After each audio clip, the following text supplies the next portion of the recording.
폴록, 다이아몬드 강도, 클리블랜드 모펫, 단편소설.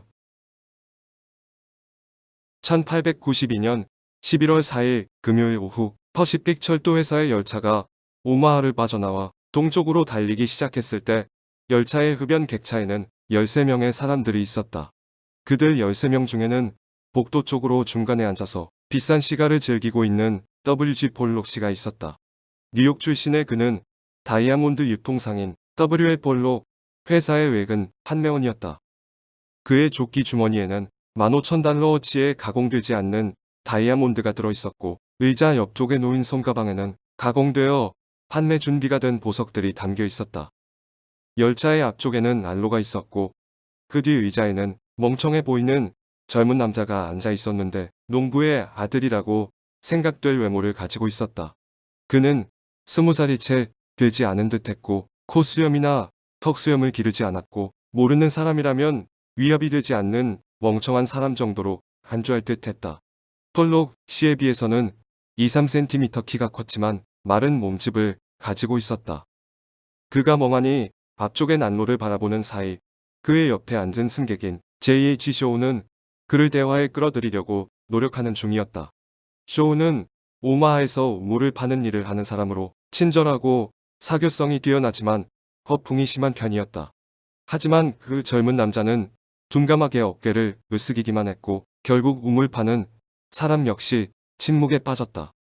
열차가 캘리포니아 분기점에 도달할 무렵 열차 앞쪽 의자에 앉은 젊은 남자가 자리에서 일어나서 복도를 따라 걷기 시작했다.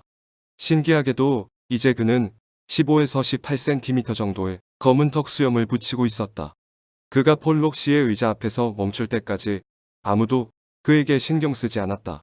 그가 권총을 꺼내서 열차에 탄 모든 사람들이 들을 수 있을 정도로 크게 외쳤다. 다이아몬드를 내놔. 그러더니 대답을 기다리지도 않고 그가 권총을 왼손으로 옮기더니 외투 주머니에서 곤봉을 꺼내서 폴록 씨의 머리를 내리쳤다.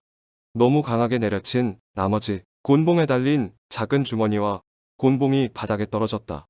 그리고 그가 다시 외쳤다. 그 빌어먹을 다이아몬드를 내놓으라고. 어쩔 수 없는 상황이라는 것을 깨달은 폴록 씨가 주머니를 뒤져 지갑을 꺼내 젊은 남자에게 건넸다. 그리고 말했다. 100달러 밖에 없소이다. 여기 이거 봐요. 신경도 쓰지 않겠다는 태도로 지갑을 밀쳐낸 젊은 남자가 침착하게 권총으로 폴록 씨의 오른쪽 어깨를 겨누더니 총을 발사했다. 그리고 왼쪽 어깨를 겨누고 다시 발사했다. 두 발의 총알 뒤로 두 발의 총알이 더 발사되었고 다이아몬드 상인의 머리 양쪽을 스쳐 지나갔다. 우연히, 아니 어쩌면 의도된 결과인 듯했다. 왜냐하면 그들은 서로 1m도 떨어져 있지 않았다. 하지만 열차 안 다른 승객들은 모두 쥐가 구멍 속으로 들어가듯 의자 아래로 숨었다. 어느 모로 보나 이제 폴록 씨는 습격자와 홀로 남겨진 것이었다. 습격자는 결국 다이아몬드가 어디에 숨겨져 있는지를 알아냈고 폴록 씨의 조끼를 거칠게 찢은 후 다이아몬드가 든 가죽 지갑을 꺼내서 자신의 주머니에 쑤셔 넣었다. 이미 한 번 부상을 당한 폴록 씨에게 강도가 다시 달려들더니 권총 손잡이를 곤봉처럼 사용해서 그의 머리를 끔찍하게 가격했다. 그러나 폴록 씨는 복도로 나와서 강도와 몸싸움을 벌이면서 열차 앞뒤를 오갔다. 하지만 결국 그는 주먹을 얻어맞고 의식을 잃은 채 바닥에 쓰러졌다. 완벽한 침착함을 유지한 채 결코 서두르지 않고 강도는 복도를 따라서 폴록 씨의 자리로 돌아갔고 의자에 놓인 가죽 손가방 2개 중 하나를 집어들었다. 하지만 우연히도 그 손가방에는 판매 준비가 된 다이아몬드가 들어있지 않았다. 그러더니 그가 객차 끝으로 가서 신호용 밧줄을 잡아 당겼고 그 신호에 맞춰서 열차가 속도를 줄이기 시작했다. 그가 열차 계단 쪽으로 몸을 날린 후 3m 정도 높이의 철로 옆 뚝방으로 떨어졌다. 그리고 모습을 감췄다. 이 젊은 남자가 불러온 공포와 충격이 열차 전체를 덮쳤고 그 분위기에 같이 휩싸인 열차 승무원은 열차를 세우고 그를 쫓아야 한다는 생각을 하지 못하고 기관사에게 전진하라고 신호했다. 그리고 몇 킬로미터를 더 전진해서 캘리포니아 분기점에 도착할 때까지 그를 쫓으려는 시도는 이뤄지지 않았다.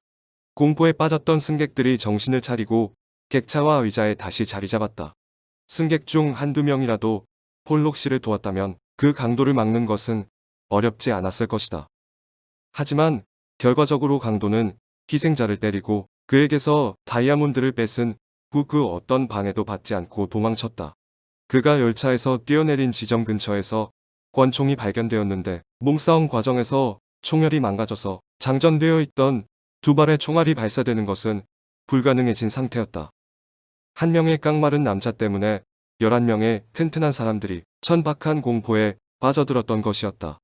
그 깡마른 남자는 사실상 비무장 상태였음에도 캘리포니아 분기점에서 부상당한 다이아몬드 상인은 열차에서 실려나가서 그날 밤 오마하로 후송되었다.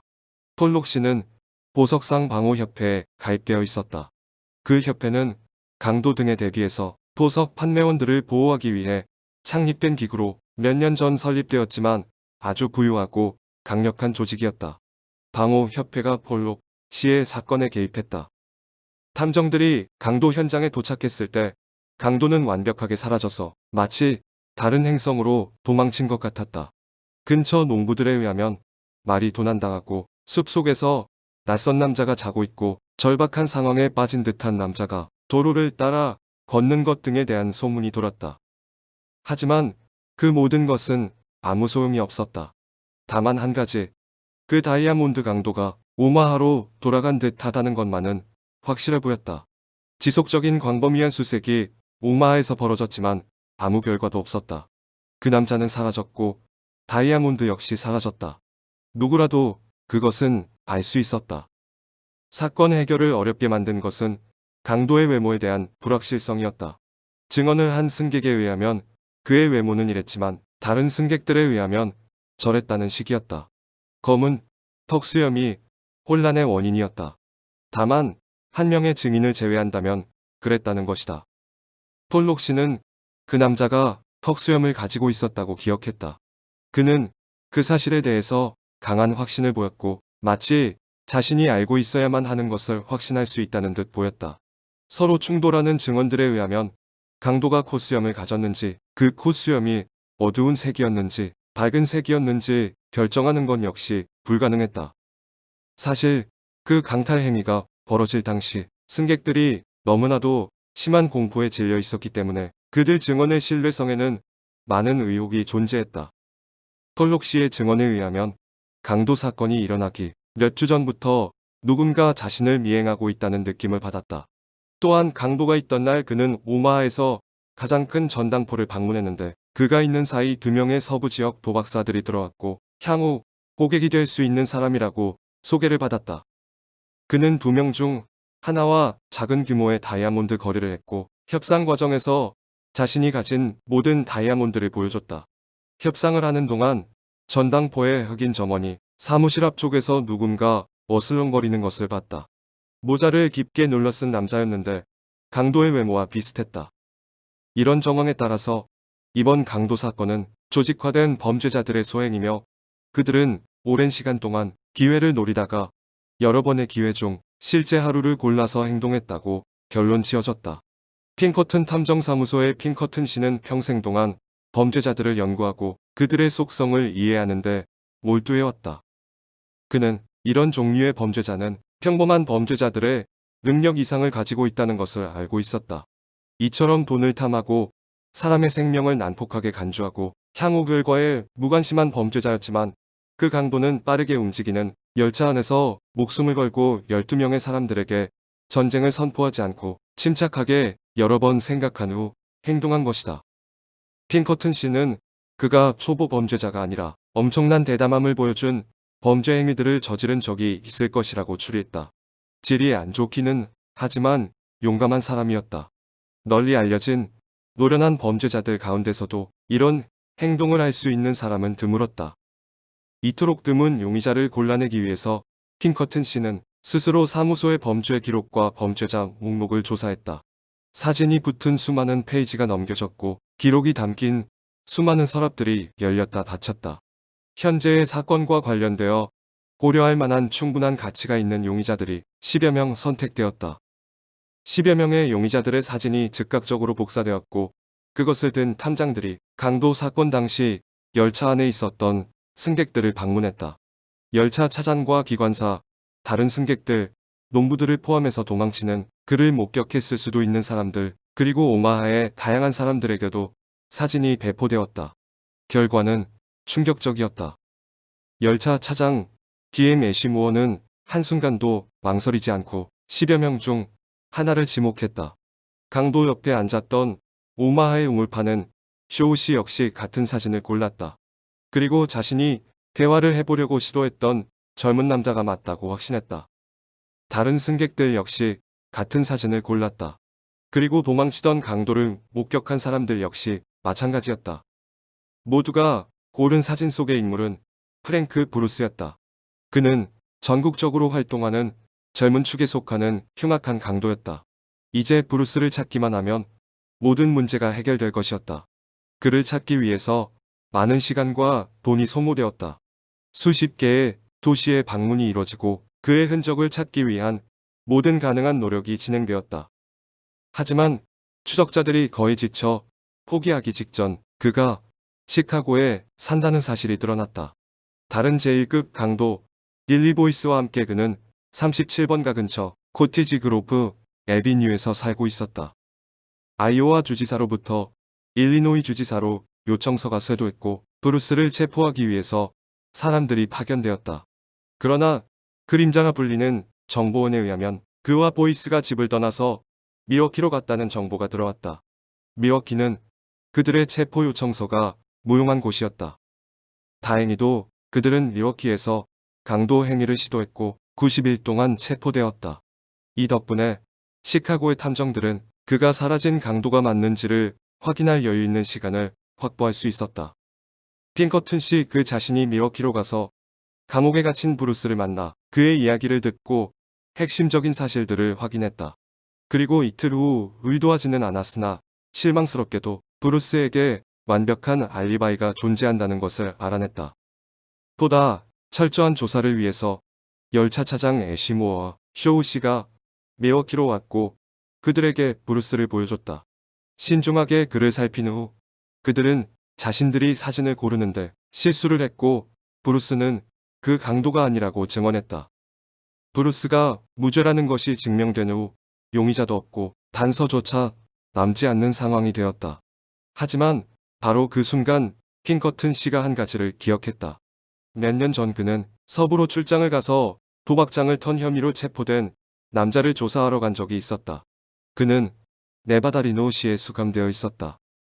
출장을 가던 중 핑커튼 씨는 유타 솔트레이크 시티에 들렀는데 거기에서 아주 잘 알던 도박사들을 만나게 되었고 자신이 어디로 가는 중이고 왜 가는지를 그들에게 이야기했다. 그러자 핑커튼 씨가 오랜 세월 알아왔던 사람이 그에게 말했다. 리노에 있다는 사람은 무죄야. 실제로 그 강도를 저지른 사람들은 여기 이 도시에 있다고. 하나는 순한 얼굴에 20살 정도 되는 친구고 다른 하나는 다부진 덩치의 검은 얼굴을 가진 친구야. 그 친구는 검은 호수염을 길렀지. 그들은 굉장히 친한 친구 사이고 솔트레이크에서 유명한 도박사인 잭 덴튼과 어울려 다니지. 그들이 그 도박장을 턴 거야. 뒷문으로 도박장으로 들어갔어. 그리고 무도회에서 방금 돌아온 여자들을 위협해서 상당히 많은 다이아몬드를 내놓게 했다는 소문이 있어. 그 특정한 강도 사건에 관심이 없었음에도 불구하고 핑커튼 씨는 잭 덴튼이 그런 류의 사람들과 어울려 다닌다는 사실을 마음속에 새겨놓았다. 그리고 이제 그 기억이 다시 떠오르면서 오마하의 전당포에서 폴록이 가진 다이아몬드를 모두 보여준 사람들 중 하나가 잭 덴튼이었다는 사실 역시 상기되었다. 그는 3년 전 솔트레이크 시티에서 잭 덴튼과 어울렸다는 젊은 남자에 대한 확실한 정보를 수집하기로 즉각 결정했다. 바로 솔트레이크 시티로 간 그는 조심스러운 조사를 통해서 문제의 젊은 남자가 유타 오그덴에서 강도 용의자로 체포되어 실형을 선고받았다는 것을 알아냈다. 그는 1년의 징역형을 선고받았다. 교도소에서의 조사를 통해서 그의 이름이 제임스 버크이고 폴록 강도 사건 한 달 전에 석방되었다는 것이 드러났다. 그 기간에 덴튼이 솔트레이크 시티를 떠나서 오마하로 갔고 거기에서 정착하기로 했다는 건 역시 드러났다. 그 젊은 남자인 버크는 아는 사람을 따라서 오마하로 갔다는 것이 핑커튼 씨의 추리였다. 버크에 대한 상세한 묘사가 유타 주립 교도소에 남아 있었고 간수들과 동료 수감자들을 통해서 그에 대한 정보가 추가되었다. 하지만 이 거대한 서부 지역 어디에서 그를 찾을 것인가는 여전히 큰 문제였다. 솔트레이크 시티에서의 탐문 수사를 통해서 버크에게는 아주 친한 친구가 있으며 그의 이름은 마샬 후커라는 것이 밝혀졌다. 그러나 후커 역시 그 당시 솔트레이크를 떠나서 덴버로 이주한 상태였다. 그런 종류의 사람치고 후커는 유독 말이 많았고 온 나라의 사기꾼들 사이에서는 윈디 후커라고 불리고 있었다. 그와 잭 덴튼을 감시하는 계획이 세워졌고 그들을 감시함으로써 궁극적으로는 버크의 행방을 알아낼 수 있으리라는 희망이 생겼다. 후커와 자유롭게 대화를 나눈 탐정의 보고에 의하면 버크는 키드 맥코이라는 별명을 가지고 있었으며 태평양 연안에서 도박장들을 터는 일을 주로 하고 네브라스카 링컨시와 캘리포니아 세크라멘토시에서 벌어진 두 건의 강도 사건에 연루되어 있었다. 하지만 그의 행방은 알려져 있지 않았다. 강도 사건 이후 많은 시간이 흘렀고 그 당시에 충격적인 감정들이 대부분 사그라들었다. 잭 덴튼과 그의 친구들은 그 사건에 대해서 거의 언급하지 않았고 후커 역시 직접적인 질문을 받지 않는 이상 그 사건에 대해서 말하지 않았다. 두 명 모두 낯선 사람을 꺼려했고 탐정들이 그들에게서 정보를 이끌어내는 건 역시 불가능했다. 특히 그들은 그 폴록 강도 사건에 대해서 언급하는 사람이라면 누구나 의심스러운 눈빛으로 쳐다보았다. 핑커튼 씨는 오마하 신문에 광고를 내므로써 그들의 관심을 끌기로 결정했다. 1892년 11월 4일 퍼시픽 철도 노선에서 윌리엄 폴록 씨를 강탈한 사건에 대한 정보를 제공할 경우 $500를 지급하겠음. 윌리엄 핑커튼. 이 광고는 즉각적으로 지역 신문 기자들의 관심을 끌었다. 핑커튼 씨가 오마하에 도착하자마자 그 도시의 모든 기자들이 몰려들어 강도 사건에 대해서 질문했다. 그렇게 해서 그 사건에 대한 관심이 다시 일어났다. 감시하에 놓인 덴튼과 다른 사람이 그 사건에 대해서 다시 이야기를 시작했고 후커보다 더 자유롭게 말한 사람은 없었다. 후커가 덴버에 있었으므로 핑커튼은 핑커튼 탐정사무소의 덴버 책임자인 제임스 맥팔랜드를 그에게 보냈다. 그들은 후커로부터 강도 사건의 단서를 얻을 수 있을 것이고 그가 제대로 된 정보를 제공할 경우 그에게 돈을 주겠다고 약속했다. 핑커튼이 맥팔랜드에게 설명한 바에 따르면 후커는 거짓말을 하고 잘못된 정보를 가지고 돈을 뜯어내려고 할 것이지만 그의 말에 주의를 기울이고 모든 말을 다 들어야 하며 돈을 주지 않은 상태에서 최대한 많은 정보를 이끌어내야만 했다. 핑커튼 씨의 추측에 의하면 후커는 친구들에게 가서 자신이 핑커튼 사무소 탐정을 데리고 놀았고 멍청한 탐정들이 자신에게 많은 돈을 줄 것이라고 자랑하고 다닐 것이었다. 그런 자랑과 수다를 통해서 후커가 버크를 찾아내는 방법을 제공할 것이라는 것이 핑커튼 씨의 예상이었다. 그리고 정확히 그런 식으로 일이 전개되었다. 비록 후커 그 자신은 모르고 있었지만 그의 친구들 중 몇 명은 핑커튼 사무소 탐정들이었다. 얼마 후 그들은 버크가 폴록 강도 사건의 범인이 맞다고 보고했다. 사건을 저지른 후 그는 오마하로 돌아갔고 다시 덴버로 갔다. 덴버에서 그를 솔트레이크로 갔고 교도소에서 친구였던 수검자를 만나러 유타 주립 교도소를 방문했다. 그리고 친구에게 약간의 돈을 주고 솔트레이크를 떠나서 태평양 해안 쪽으로 갔다. 핑커튼 씨의 다음 지시는 버크가 지나쳐간 지역들에서 도박장이나 은행 등에 대한 강도 사건이 있었는지 범죄 기록을 면밀히 조사하라는 것이었다. 그 결과 마니토우 스프링과 콜로라도 스프링 사이 작은 도시인 콜로라도 시티의 도박장에 복면을 쓴 강도가 침입해서 도박사들과 손님들에게 손을 들라고 하고 서랍에 돈을 빼앗아 도망쳤다는 것이 밝혀졌다. 그리고 나중에 캘리포니아 샌버나디노시에서도 비슷한 강도 사건이 발생했다. 또한 워싱턴 타코마의 유명한 도박사인 제임스 말론의 당구장에서도 비슷한 일이 있었다. 그리고 대담한 도둑이 세크라멘토의 보석 가게 창문과 창틀을 부수고 다이아몬드 한 무더기를 훔쳐간 일도 있었다. 이 모든 일들이 훅과의 수다를 통해서 버크의 지시하는 것이 확인되었다. 오마하의 덴튼에 대한 감시 결과는 별로 새로운 것이 없었다. 다만 그와 오마하의 전당 보주인 사이에 친밀한 우정이 존재한다는 것이 조금 특별할 뿐이었다. 1893년 유타 주립 교도소에서 버크의 친한 친구였던 강도가 텍사스 조지타운에서 체포되는 사건이 발생했다.